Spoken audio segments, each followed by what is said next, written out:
Hi everyone, स्वागत है आप सभी का फिर से एक बार हमारे साथ जुड़ने के लिए। देखो, आज हम पूरा डिटेल बात करेंगे जो अपना केजे सोमिया मेडिकल कॉलेज है ना मुंबई के अंदर, तो उसका एमबीबीएस का लास्ट ईयर का 2024 का कैटेगरी के हिसाब से महाराष्ट्र स्टेट का 85% स्टेट कोटा का कट ऑफ क्या था। साथ ही साथ अगर आपको महाराष्ट्र स्टेट के साथ ही साथ ऑल ओवर इंडिया के अंदर जितने भी एमबीबीएस, बीडीएस, बीएमएस, बीएचएमएस, बीपीटीएच हुआ, बीएससी नर्सिंग हुआ, इन कॉलेज का college wise cut off fees की इन्फॉर्मेशन चाहिए या फिर काउंसलिंग की इन्फॉर्मेशन चाहिए तो आप चैनल को सब्सक्राइब करके हमारे साथ बने रहिएगा। हम आपको हर एक कॉलेज की इन्फॉर्मेशन शेयर करने की पूरी कोशिश करेंगे। देखो, सबसे पहले हम बात करेंगे यहाँ पर जो कि लास्ट ईयर आपका राउंड 1 प्लस राउंड 2 हुआ था ना, तो उसके अंदर किस कैटेगरी का क्लोजिंग कट ऑफ कितना है, उसका NEET score plus all India rank दोनों मैं आपके साथ शेयर करूंगा।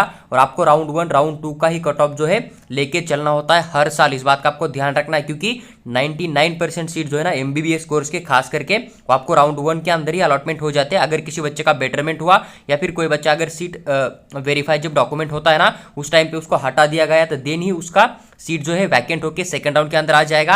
या फिर कोई बच्चा अगर पेमेंट नहीं कर पाएगा फीस का तो उस कंडीशन के अंदर सीट वैकेंट आता है।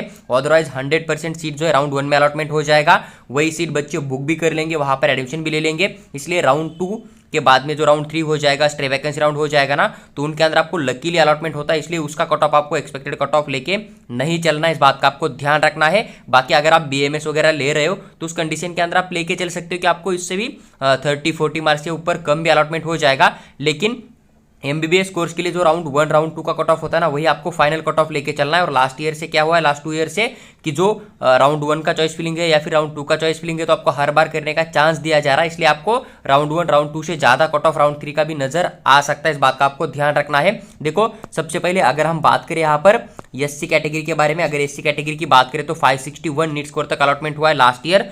उसके बाद अगर बात करें हम ऑल इंडिया रैंक की तो लगभग 1,22,858 आपको यहाँ पर लगभग स्कोर देखने को मिल जाएगा जो कि ऑल इंडिया रैंक था एससी कैटेगरी के अंदर से। देन उसके बाद अगर बात करें एसटी कैटेगरी का तो एसटी कैटेगरी का इस कॉलेज के अंदर कोई भी डाटा हमारे पास फिलहाल नहीं है, इस बात का ध्यान रखना है। देखो, देन उसके बाद अगर हम बात करें यहाँ पर फीजे कैटेगरी के बारे में तो लगभग 614 आपको नीट स्कोर देखने को मिल जाएगा, 61,488 आपको यहाँ पर ऑल इंडिया रैंक नजर आ जाएगा। नीट स्कोर जो है 2025 के अंदर बहुत ज्यादा वेरी कर सकता है, वो डिपेंड करेगा कि एग्जाम किस तरह से जो है आपका यहाँ पर आपको देखने को मिल जाता है, क्वेश्चन पेपर किस तरह से होता है। देन ऑल इंडिया रैंक लगभग आपको सेम ही नजर आ जाएगा जो कि 2025 के कट ऑफ का। बस अगर गवर्नमेंट कॉलेज लास्ट ईयर 10 बड़े थे, इस साल अगर कुछ ऐड हो जाएगी गवर्नमेंट सीट तो देन उस कंडीशन के अंदर इसका जो है ऑल इंडिया रैंक के हिसाब से या फिर एसएमएल नंबर के हिसाब से कट ऑफ आपको थोड़ा सा नीचे देखने को मिल जाएगा। अगर जितनी गवर्नमेंट की सीट लास्ट ईयर थी उतनी इस साल रहेगी तो ये भी ऑल इंडिया रैंक आपको लगभग सेम देखने को मिल सकता है। उसके बाद अगर हम बात करें यहाँ पर एनटीबी कैटेगरी के बारे में तो 579 के ऊपर अलॉटमेंट हुआ था। राउंड 2 राउंड 1 का कट ऑफ आपको देखने को मिल जाएगा। अब क्या होता है, जैसे कि एनटीबी कैटेगरी की अगर एक सीट है वो अगर राउंड 1 के अंदर ही अलॉटमेंट हो गया, बच्चे ने वहां पर जाके रिटेंशन फॉर्म फिल किया तो राउंड 2 राउंड 3 राउंड 4 का कट ऑफ भी यही कंटिन्यू चलेगा। लेकिन वही एक सीट था, अलॉटमेंट हो गया, देन उसके बाद वो बच्चा अगर बेटरमेंट करके जाएगा तो देन थोड़ा सा नीचे आ सकता है। फिर ऐसा भी हो सकता है कि ज्यादा स्कोर करने वाले ने फिर से इस कॉलेज को चॉइस फिलिंग के अंदर राउंड 2 के अंदर डाला था, इसलिए राउंड 1 से ज्यादा भी जा सकता है, इस बात का आपको ध्यान रखना है। अगर हम बात करें यहाँ पर ऑल इंडिया रैंक का तो लगभग आपको यहाँ पर 1,195 आपको यहाँ पर ऑल इंडिया रैंक देखने को मिल जाएगा। देन उसके बाद अगर बात करें हम यहाँ पर नेक्स्ट कैटेगरी के बारे में तो आपको एनटीसी कैटेगरी देखने को मिल जाएगी, 615 आपको यहाँ पर कट ऑफ देखने को मिल जाएगा नीट स्कोर के हिसाब से। ऑल इंडिया रैंक की बात करें तो 59,925 आपको यहाँ पर जो है ऑल इंडिया रैंक नजर आ जाएगा। देन उसके बाद अगर हम बात करें यहाँ पर एनटीडी कैटेगरी के बारे में तो 635 आपको यहाँ पर नीट स्कोर देखने को मिल जाएगा। ऑल इंडिया रैंक की बात करें तो 40,085 आपको यहाँ पर नजर आ जाएगी। देन उसके बाद अगर बात करें हम यहाँ पर ओबीसी कैटेगरी के बारे में तो 632 आपको यहाँ पर नीट स्कोर देखने को मिल जाएगा। ऑल इंडिया रैंक की बात करें तो 42,600 आपको नजर आ जाएगा। देन उसके बाद अगर बात करें नया रिजर्वेशन एसी बीसी वाला तो यहाँ पर 625 आपको नीट स्कोर के थ्रू कट ऑफ देखने को मिल जाएगा।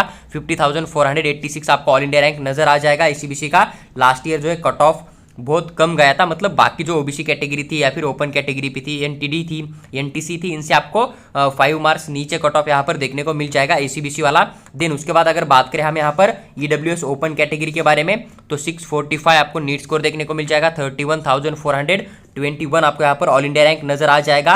ओपन के लिए ही सीट अलॉटमेंट किया जाता है प्राइवेट कॉलेज के अंदर, लेकिन अगर आपका इनकम रूल के अंदर आ जाता है तो देन आपको यहाँ पर कैटेगरी का बेनिफिट मिल जाएगा ईडब्ल्यूएस का, और आपको आधा ही फीस पे करना होता है।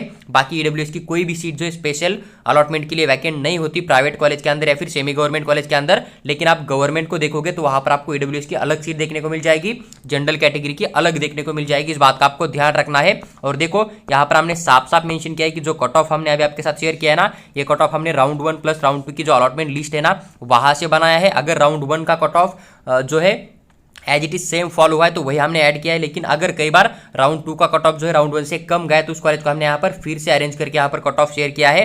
तो ये जो कट ऑफ हम आपके साथ शेयर करें ना राउंड 1 प्लस राउंड 2 का कट ऑफ है। और आपको भी एक बात ध्यान रखने की, राउंड 1 के अंदर 99% सीट जो एमबीबीएस कोर्स के अलॉट हो जाते हैं। अगर यहाँ से कोई बच्चा ज्वाइन नहीं करेगा, उसके पास फीस नहीं होगी, कॉलेज रिजेक्ट करेगा, डॉक्यूमेंट नहीं होंगे, या फिर वो बेटरमेंट करके किसी बेटर कॉलेज में जाएगा या फिर एम्स के अंदर जाएगा ना, तो वही सीट जो बचेगी ना वही वैकेंट होकर आपकी राउंड 2 के अंदर आ जाएगी। इसलिए राउंड 2 या राउंड 3 के अंदर बहुत कम सीट वैकेंट होती है, इसलिए आपको राउंड 1 राउंड 2 का ही कट ऑफ लेके चलना है। बाकी जो लकीली सीट अलॉटमेंट हो जाता है ना थर्ड राउंड के अंदर या फिर स्टे वैकेंसी के अंदर, या फिर कोई नया कॉलेज आया तो उसका ही अलॉटमेंट हो जाता है ना, तो वैसे सीट के ऊपर आपको डिपेंड नहीं रहना है। अगर आप एक सेफ स्कोर देखना चाहते हो तो आपको राउंड 1 राउंड 2 का जो ऑल इंडिया रैंक होता है ना वही आपको यहाँ पर एक्सपेक्टेड कट ऑफ लेके चलना है। बाकी राउंड 3 में क्या हुआ था, कई बार क्या होता है कि बहुत सारे बच्चे गवर्नमेंट बीएमएस बुक कर लेंगे, देन उसके बाद किसी को फोर्थ राउंड के अंदर कम स्कोर के ऊपर भी एमबीबीएस अलॉटमेंट हो सकता है, लेकिन वो थोड़ा लकीली डिपेंड करता है। अगर आपको श्योरिटी चाहिए तो आपको राउंड 1 राउंड 2 का ही ऑल इंडिया रैंक जो है यहाँ पर एक्सपेक्टेड कट ऑफ लेके चलना है। इसी तरह से हर एक कॉलेज का